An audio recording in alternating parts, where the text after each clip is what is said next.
l'alta pressione delle Azzorre protegge le nostre regioni, portando così bel tempo ovunque. Vediamo il dettaglio. Sul Veneto tanto sole e, come annunciato, bel tempo ovunque, salvo qualche nube alta e innocua sulle Alpi. Temperature che risultano essere pressoché stazionarie con poche variazioni, massime tra i 28 e i 34 gradi, minime sui 19-22 gradi circa.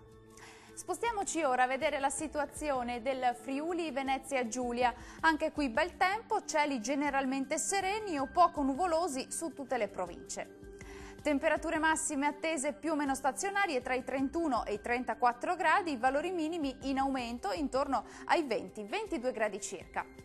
E concludiamo con uno sguardo alla situazione del Trentino Alto Adige. Nubi sparse su gran parte della regione, tempo tuttavia stabile, ampiamente soleggiato, salvo addensamenti e locali temporali sulle Alpi di confine.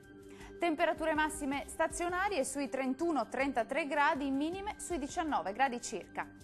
Il mare sarà calmo sulle coste, quasi calmo al largo. I venti moderati da nord, localmente deboli sulla laguna di Venezia. Dal meteo di Antenna 3 è tutto, grazie per l'attenzione e arrivederci al prossimo aggiornamento.